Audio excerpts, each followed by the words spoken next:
நன்றி அக்ஷயினி. அடுத்ததாக ஃபெயின்வேல் தொடக்கப்பள்ளியிலிருந்து ஷான்வி.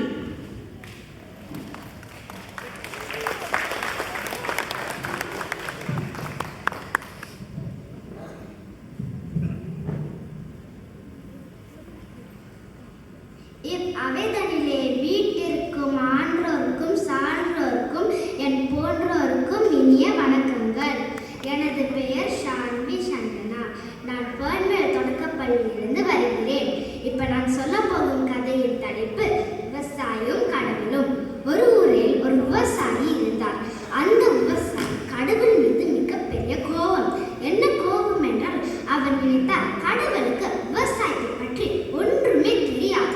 அதனால் தேவையில்லாத நேரத்தில் மழையும் காற்றும் வெயிலும் தந்து விவசாயத்தை அழிக்கிறார்.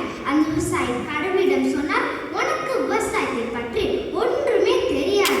அதனால் விவசாயத்தை பார்க்க உனக்கு அமைச்சர் தேவை. உனக்கு சரி என்றால் அந்த வேலையை என்னிடம் கொடு. நான் மொத்த உலகத்தையுமே பசுமையாக்கி காட்டுகிறேன். அதற்கு கடவுள், மொத்த உலகத்தையுமே தர முடியாது, நான் உனக்கு ஒரு ஏக்கர் நிலம் தருகிறேன், அது முதல் பசுமையாக்கி காட்டு, பிறகு நான் மொத்த உலகத்தையுமே தரேன் என்றார். இந்த ஒரு ஏக்கர் நிலத்திற்கு எப்ப கேட்கிற மழையும் காற்றும் வெயிலும் அடிக்கும். பிறகு அந்த விவசாயி நன்றி என்று கூறிவிட்டு போனார். அவர் எப்ப கேட்டாரோ மழையும் காற்றும் வெயிலும் அடித்தது. அதனால் பயிர்கள் செழிப்பாக வளர்ந்தது. பிறகு அறுவடை காலம் வந்தது. அவர் பக்கத்தில் இருக்கும் சில விவசாயிகளை கூப்பிட்டு அறுவடைக்கு தயாரினார். அவர் தன் நிலத்தில் இருக்க ஒரு கதிரை எடுத்து தேய்த்து ஊதி பார்த்தா அதுக்குள் அரிசி இல்லை. அவர் சொன்னார், ஒரு ஏக்கரில் 1-2 இருக்கிறது பெரிய விஷயமே இல்லை. ஒன்னொன்னா எடுத்து பார்த்தார். ஆனால் பார்த்தால் எந்த கதிரைக்குள்ளுமே அரிசி இல்லை. அந்த விவசாயிக்கு மிகப்பெரிய கோபம் ஏற்பட்டது. கடவுளிடம் சொன்னார், இங்கே வாங்கி. கடவுள் வந்தேன் என்றார். விவசாயி கடவுளிடம் சொன்னார், என்ன இது, எந்த கதிரைக்குள்ளுமே அரிசி இல்லை, நான் கருவடைகளாரை கூப்பிட்டிருக்கேனே, இனி ஏமாத்திட்டாய். அதற்கு கடவுள் சொல்றார், நான் எப்படி உன்னை ஏமாற்ற முடியும், நீ தான் நேரத்தை கட்டுப்படுத்திக் கொண்டிருந்தாய். என் பக்கத்து நிலத்திலிருந்து ஒரு கத்தி எடுத்து வா, அதுக்குள் அரிசி இருக்கான் என்று பார். அந்த விவசாயி பக்கத்து நிலத்தில் போயிற கதிரை எடுத்து தேய்த்து ஊதி பார்த்தால் அதுக்குள் நிறைய அரிசி இருந்தது.